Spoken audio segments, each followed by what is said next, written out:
I'm excited to share our story with you, and I had a lot of fun putting this presentation together. So I used my feet and went visiting to several people on several different teams at Southwest. And what I would encourage you to do is, with any product you have that you've been running for a while, being able to pause and learn and reflect on what you've learned is a very valuable thing. So what I think is fun about this gathering is we're getting a good cross-section of going deep, and my time, I'm going to go wide. So I think that'll be a fun flavor for y'all. So my current role is focused on our data architecture at Southwest, and I'm very interested in how information flows across systems. So it's a lot of fun to think about how we need to improve simplifying how we glue things together from A to B. My GemFire experience is with modernizing legacy systems that help us schedule flights. And what we wanted to do is glue together information from different scheduling systems so that we can make better decisions during the day. A lot of that involved use cases where we integrate with optimization products. And if this is your first Geode Summit, I would encourage you to not only look at the recordings from this presentation, or from today, but we also have a lot of really good talks in the past that are very helpful to learn more about Geode. So several speakers have said thanks, and I also want to say thank you to the Geode community. And there are people working hard in ways we may not always, know. And so, like, me seeing the performance optimizations going to 1.10 is exciting. It gets my little Geode heart going. So I just want to say thank you to everybody that is working hard behind the scenes making Geode a better product. So at Southwest, we've been using GemFire for several years. And when I say GemFire, it's synonymous with Geode, same thing. So kind of, I have to get used to saying Geode. I still say GemFire, same thing. And as I was putting together this talk, I thought, if we could go back in time, like message in a bottle, what would we want to tell ourselves that would be helpful? And so that's kind of what, kind of the thought process around us sharing this with you today. See what I did there? We're going to start with GemFire in the cloud. Who here is moving workloads into the cloud? Raise your hand. I thought this might be interesting for you. I wanted to start here. So with my talk today, I have about 20 tips, and I have hopefully a little time at the end for questions. So let's get right into it. So one of the conversations I had was with a team that took GemFire from our on-prem environment and figured out how to get it running in the cloud. And what really struck me was the importance of setting very clear expectations up front around how you want to work with GemFire. And a lot of that is aligning your perspective with cloud thinking. An example is if you're running services and you want to start and stop, monitor all of the cloud thinking around those services, how much of that also applies with GemFire? This is very much a perspective around all of the cloud things, right? So think, if we were to list this out, it's a lot of thinking. But the point is, this is very much a perspective, right? So when running in the cloud, have cloud thoughts. So as you're doing this, it takes time, and you'll be learning a lot. Don't forget to share what you're learning with the right people. Here's another tip. So to do this, you need teams that have cross-functional players and coaches. So at Southwest, we have groups focused in these different areas. Application team, cloud, network monitoring, architecture team, and then our GemFire platform team. So I really enjoy coaching my son's rec soccer team, and how we coach shape on the team is important. And I think this is a very valuable tip in that often our shape working on different teams within our organization kind of stays the same. So you need to know, when do you need to get close with working with the network team or the platform team versus staying very centered kind of on your side of the street. One of the quotes that came up was, "I wish we'd all worked together sooner." Have y'all been in situations where it's crunch time, maybe things aren't going the best, and you do okay, everybody go sit in the same room together for a long time? So what I want to do is challenge you to work together sooner instead of it kind of being in crunch mode. The other thing around thinking about shape, going from how you've configured your cluster on-prem to the cloud probably requires a different shape. For example, how many AZs are you planning to run in? How many subnets are you planning to run in? How does information route between all of those different subnets? So what was interesting as I'm putting this together is you need to think about in your environment how that's unique for you. And so as I was putting this together, I thought, well, do I need to tell you what our picture looks like? And the answer is no, because that's unique for us. But I am going to share some other tips around the thought process. You need to ask lots of questions. For example, how are servers in the cloud different than the ones on-prem? Totally different thing. How are your AZs different from on-prem availability constructs? So an example is, here's a rack of blades in our data center with even numbers. Here's a rack with odd numbers. That availability construct is completely different than AZs in the cloud. And what was really challenging for us is coming from that place of, here's how we've always thought about availability on-prem. You kind of carry that worldview with you as you're exploring, how do I set up availability constructs in the cloud? One of the conversations I had was, we had to figure out how many cache nodes to run in each AZ. And it could be this number or that number. All right, the numbers don't matter. What matters is the choice. And what I want to encourage you to do is go test it. All right, so part of this is learn through doing. This is something we've learned the hard way. How information flows from a server to EBS to different routes to different VPCs is an entirely different game, and it's complicated. So we're using AWS, and what I found was we had to go to 2 or 3 or 4 different places to get very meaningful details. And the good news is AWS has this concept of being able to burst, which is great. What you really need to understand is what's happening when AWS stops bursting. Those numbers are kind of tricky to understand, and if your steady state is needs to be higher than your burst rate, you will feel pain. So in that blue box, I don't know if y'all can see that, there are things that kind of surprise you.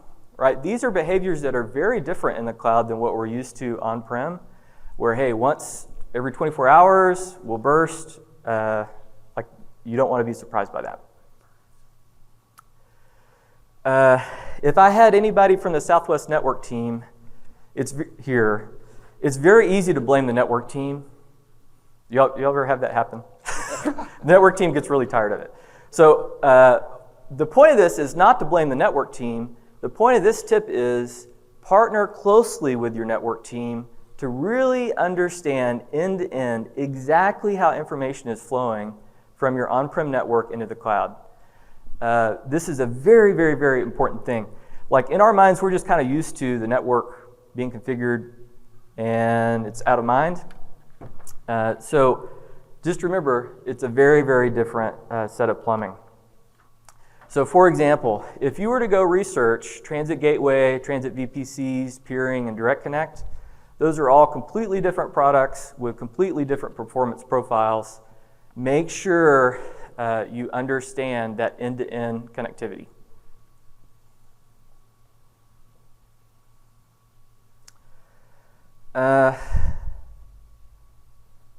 This is kind of a soccer analogy.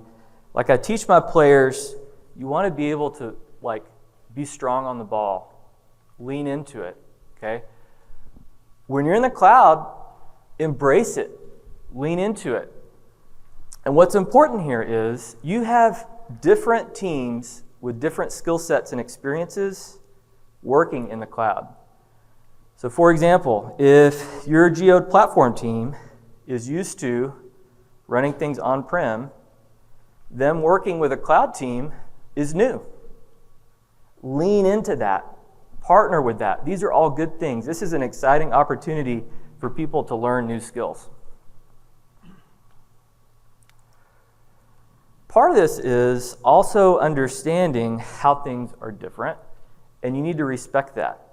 So Charlie spoke briefly about the role-based authentication, where you can configure groups in a directory to have certain verbs in GemFire. So one of the things that we learned was, here's GemFire making a bunch of directory calls. That need doesn't go away when you're running in the cloud, and you really need to think about how you federated directory throughput, whether it's on-prem or in the cloud. One of the conversations I had, I kind of enjoyed being kind of an investigative reporter when I would talk with people. And I used the trick of, if I could give you a magic wand, and here's 3 wishes, and you get 3 wishes working with a development team, what would they be? And this individual said, well, Brian, you might not like this answer, but the developers need to understand why they're using GemFire. Why did you choose GemFire? I said, that's a great question.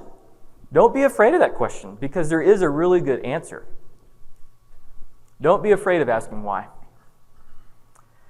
And what's tricky is there's kind of lots of answers. So when we say GemFire is a cache, and, right? Don't forget that. It's doing a lot of party tricks that are very, very valuable.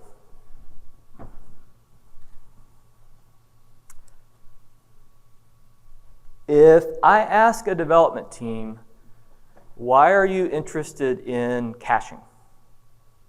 Why are you interested in Redis or GemFire or another caching product? There is an answer. And it's probably because you can't do it any other way. So what's very important is whether it's product A, B, or C, and the pattern of, yes, I need a cache to do it, you really need to understand why for both of those things.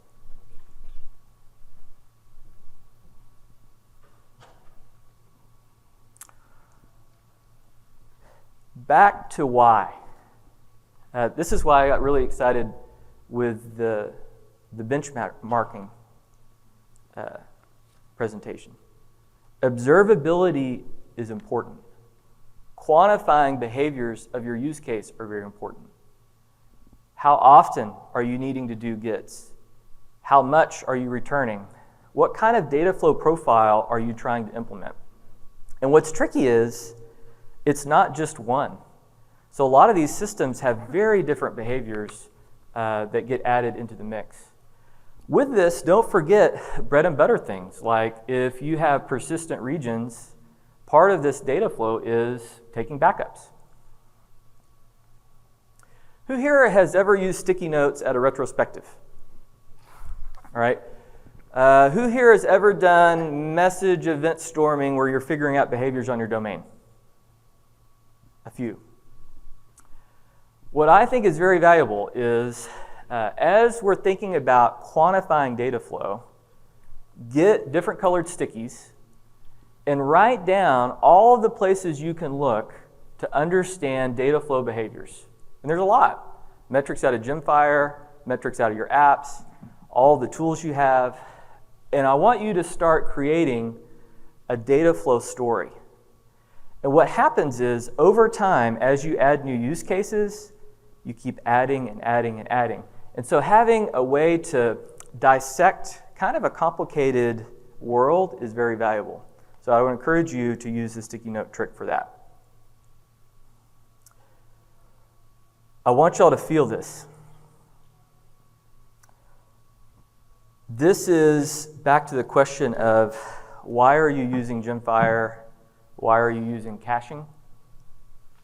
Be very careful of an answer that's because it's there. And if this is kind of a simple thing, but it really has kind of hit us over the head. Like, if you think about a person on a team with a backlog of stories, and you're adding feature, that individual, of course, is going to use GemFire for feature. Why? Because it's there. Not necessarily the right answer for every use case. This led to what I'm calling the too many problem. Too many continuous queries. Too many things in a single cluster. Too many complex queries. Too many apps configured to a single region. This happens over time. So here's the next tip. This kind of gets my soccer coach heart excited around this notion of balance, right? We don't want too many people playing up. We don't want too many people playing back.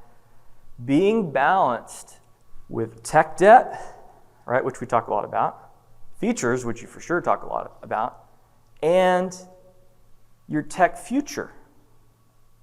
Give that some love. You need balance there. So this gets back to being very intentional of knowing the right place for the right stuff. This is so important. And what will happen is you're going to end up with because it's their problem, where you'll end up adding things that probably are not the best fit for caching implementation. So I got this advice a while back, and I pretty much think about it every day, in that you want to be good at the short and medium and long-term game all at the same time. So putting on our Geode hats, what does that mean to be good short, medium, and long-term game? Here's what I mean by lift. If we're going to upgrade Geode, that's a heavy lift. It's not just upgrading Geode.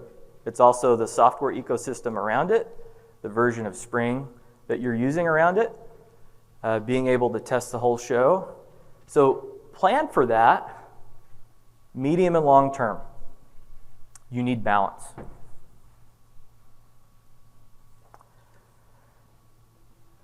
One of the things that's very important to us is not only functional automated testing, so that your regression tests don't end up taking weeks, but also non-functional automated testing.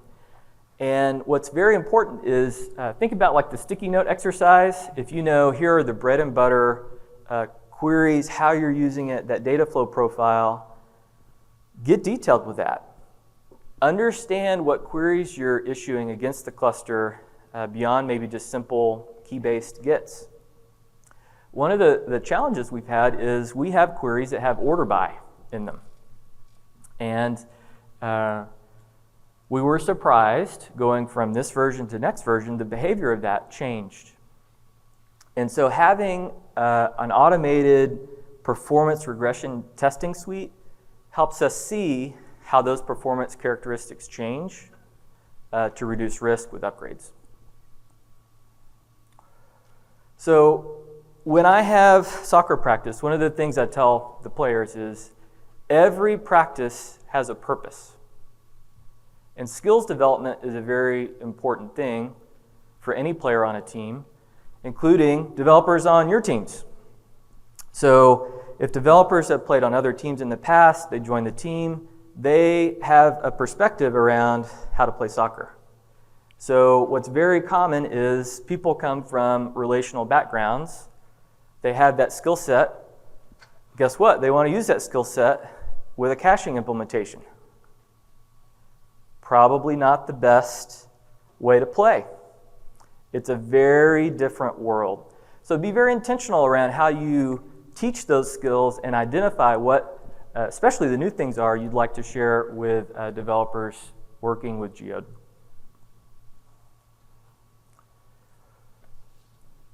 When I was talking with a developer who did a lot of work with our cloud environments, I said, well, how did you know what to automate? And he said, if I did it twice, I automated it. So remember, you probably have a lot of scripts you've been using on-prem to help with things. Those things get refactored and turned into how you're running things in the cloud. I just thought that was interesting around automation scope. When my kids were younger, they had a children's book called It's Okay. You know, you flip the page and it's okay for this, it's okay for that. And I thought that's pretty good advice. So if you read the documentation around Geode, Geode does a lot of stuff. And it's okay to be choosy with what you'd like to use with Geode. And one of the things that we've learned is it's okay to not use features that you have been using. Simplicity is good.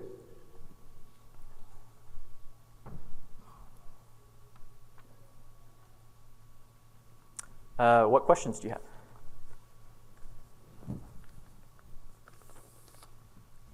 Yes? I mean, you raised a couple of things. One of the things was that different teams working together. Mm-hmm. And you brought in an interesting concept like with the network team. So I want you to elaborate on, based on what problems you face, which you are saying, because networking teams are most of the time neglected, which is happening in my team. That whatever we are doing, we are completely neglected. So from my professional knowledge, I want to know why to get them involved early on. Other thing is, so there are three questions actually. Yeah. So one is the network one. Other one is you mentioned about the EC2 type, right? That which one to choose from. So what's your experience in that area? Like, I mean, where do we see the performance of devarying or the optimal one? And the third one is that GemFire can benefit from the cloud capability. So what are those? Okay, so this is a 1, 2, 3 set of questions. The first question is, why get close to the network team? And the answer is, when you're used to this much bandwidth and you've never had to care, the chances are really good you don't have that, and you'll be surprised. So that leads to, now what? What levers do you pull? What gets changed? Is it on the networking side? Is it on the application side? So if I said, here's a bunch of constraints around how you solve a problem, you need to understand what the constraints are, and those answers are with the networking team, because if you don't have that conversation, it's black box and you'll be surprised. So the second thing I think was around EC2 server sizing, and what would we suggest? I'm going to give you the developer answer, which is it depends. So it's a set of trade-offs, right, around cost, based on the workload you have. Is it steady state? Is it bursty? Is it lightweight? Is it heavyweight? So it's hard to answer that. What will help you is to know how Amazon does trade-offs, and you have to dig not only with one set of docs, but dive all the way through, including block storage. So having all of that, like it's not just one slam dunk article, so you kind of have to dig around on that. And then what was the third question? It was about like the GemFire can benefit from the cloud capability. Yep. So what are those? Here's a great example of that. So back to that cloud thinking perspective, here's infrastructure as code, here's automation, here's blue-green thinking. Go set up green. Go load a new version of Geode there. Go run your automated performance test there. You know why? Because you can, right? So the lift around provisioning on-prem servers, like enjoy being in the cloud, right? That gives you a set of capabilities that you're not used to having. That's really great. Any other questions? Hey, does Geode support this cross-region replication? If not, how did you solve for that? In case if you have to fall back onto a different region in case of failover. Yes. So Charlie Black talked about at some point, maybe it's better to use this infrastructure for streaming data. And that happened to be Kafka. So back to the last point around it's okay. One of the things that we were challenged with is understanding, given I/O constraints with servers and network connections, here's how the WAN gateway with Geode was an additional variable we were trying to work through. So we intentionally chose to turn that off and solve it a different way. And so that story around how Southwest is evolving our streaming infrastructure very broadly is evolving.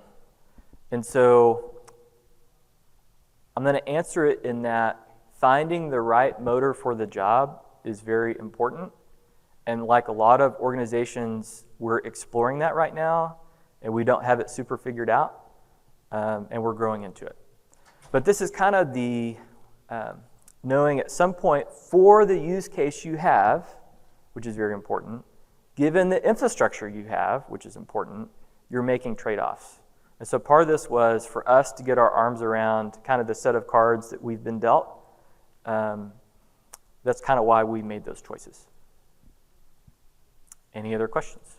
Yeah, so by any chance, just a question like, does Geode support relations? I didn't catch the last part of that. Does Geode support relations, the relational? Because there was one of the slide where it was mentioning that wherever there is database, we can probably use Geode, right? So, so that's why I'm asking, like, does Geode support the like relational kind of pull? Oh, like relational use cases? Yeah. I'll give you a straight answer. We have regions that have historical information. How often is that accessed? Not very often at all. That's probably not the best place for an in-memory cache. So you have to be careful, like when you say, here's a relational motor, that's an engine that supports different use cases. So what I would encourage you to do as you think through this is think about the use case and behaviors first. So for us, having gigabytes of historical data hanging out in memory, that's not the right place for that. And us thinking about our tech future around data movement, right, the right motor for the job, as there's a life cycle with that is very, very important. And that's a fun thing to think through wearing our data architecture hats is life cycle management, right? It's new, it's hot, it's not. Well, what happens, right? And how do we get the right home for that? And remember, like until you have a very intentional set of training and direction, all of those use cases that a team is implementing are going to go to what they know, right? Because it's there. And so be very careful with that type of thinking. Yes?